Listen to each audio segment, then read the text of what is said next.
네, 안녕하십니까. 김 선생의 서울 이야기를 진행하는 강사 김효입니다. 이번 시간에는 영등포 구에는 산이 없다라는 제목으로 말씀을 좀 드려보도록 하겠습니다. 사실 이 영등포 구의 경우는 수변 도시로서 이 안양천과 도림천, 또 한강과 색강, 여의도, 선유도, 밤섬으로 이어지는 이런 수변 도시로서의 가치와 잠재력을 갖고 있는 것이 바로 이 영등포 구가 아닌가 싶습니다. 지도에서 보시는 것처럼 바로 이 안양천, 이 국가하천인 안양천과 도림천, 거기다가 색강과 또 이 한강, 그걸 중심으로 해서 여의도와 밤섬, 또 이렇게 선유도로 이어지는 이런 수변 도시로서의 기능을 갖고 있는 영등포는 이로부터 이 주변에 높은 산지가 발달하지 않았었던 지역적인 특색을 갖고 있었다라고 보시면 되겠습니다. 그나마 이 서울 지명사전에서 이 영등포 지역에 산이 있는지를 한번 조사를 해봤더니 이 영등포 지역에는 쥐산, 그리고 고양이산, 양말산의 3개의 산이 있는 것으로 이렇게 등재되어 있었습니다. 먼저 이 양말산이라고 하는 것은 여의도에 있었던 산이 되겠는데요.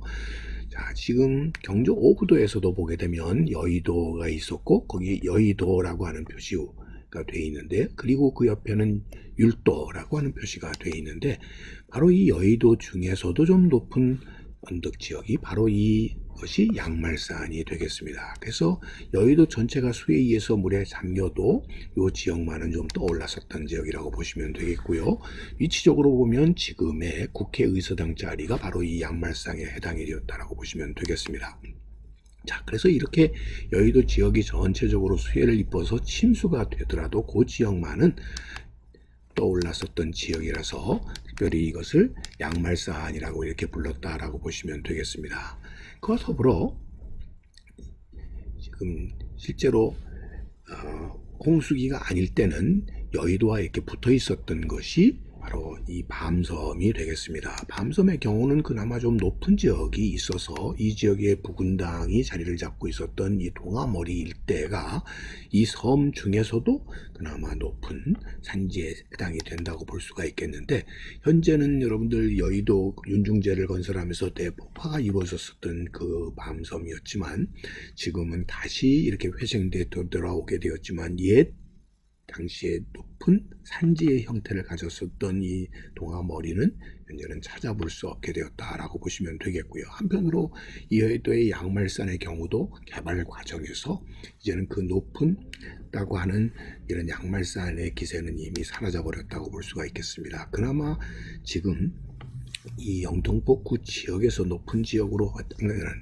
지역이 이 신길동 지역이 되겠습니다. 좀 높은 산지로 이루어지는, 일찍이 이 색강과 사이에서 중요한 물류의 중간 기지가 되었었던, 그래서 소위 방앗고지라고 불렸던 지역이 되겠는데요. 이 시흥 간로로 이어지는 곳에 있었던 방앗고지가 바로 이곳이 되겠습니다. 이곳에 많은 거주 인구가 있다는 것을 알 수가 있는데, 이 지역의 신길동 일대가 고개를 이루고 있다는 것을 여러분들 아실 겁니다.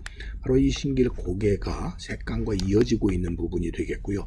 그것도 방앗고지 부군당이 지금까지도 이어지고 있는 것을 봐서도 중요한 고갯길을 이루고 있었던 곳이라고는 볼 수가 있겠습니다만, 이 지역이 높은 이렇게 일반적으로 우리가 생각하는 산지를 유지하고 있다라고는 얘기하기가 어렵지 않을까 싶습니다.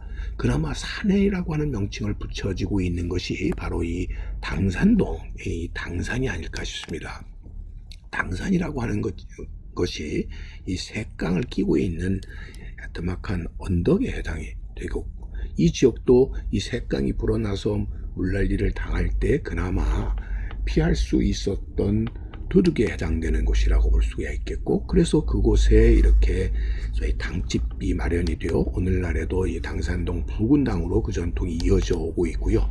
그 고개 두둑 위에 이렇게 나무가 지금도 자라서 그 은행나무가 하나의 당산나무로서의 기능을 하고 있습니다만, 말 그대로 매산의 산으로서의 형국은 이미 잃어버렸다라고 볼 수가 있겠습니다.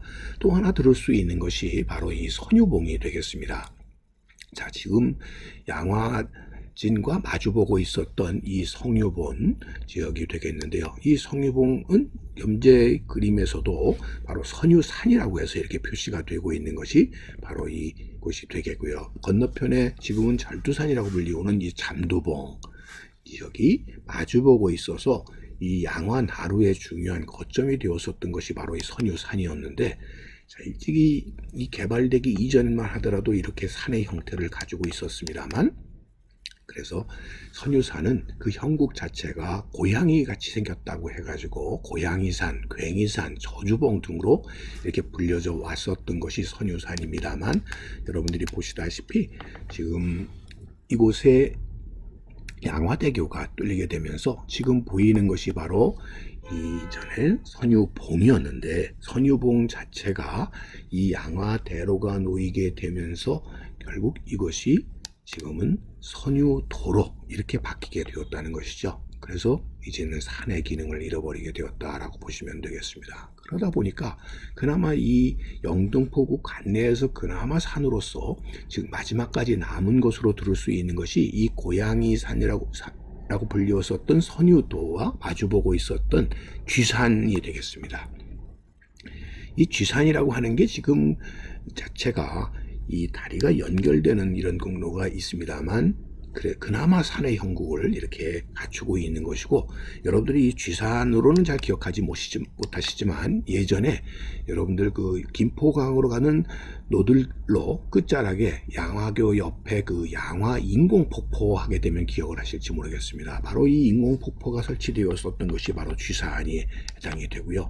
현재는 철거되어 버렸습니다만, 이 쥐산이 있었던 지역이 현재는 여러분들 이 월드컵 대교가 만들어지면서 이 성산동과 이어지는 이 양화동 인공폭포 근처에 결국 지역의 이 위치 지역이 여러분들 쥐산이었었다, 이렇게 보시면 되겠습니다. 그 결과로 이 지역의 인공폭포를 기억했던 분들 덕분에 이 쥐산 지역에 다시 인공폭포를 조성하기 위한 지금 작업들이 오랜 동안 지속되고 있는 이 쥐산, 그런 의미에서 어떤 의미에서는 영등포구 전체에서 그나마 산으로서의 형국을 그나마 제일 마지막까지 갖고 있는 것은 지금 이 쥐산이 아닐까 싶습니다. 수변도시 영등포에 그나마 남아있는 유일한 산으로 꼽을 수 있는 것이 쥐산이다라는 이야기를 오늘도 꽃밭을 가꾸는 김 선생이 말씀드렸습니다.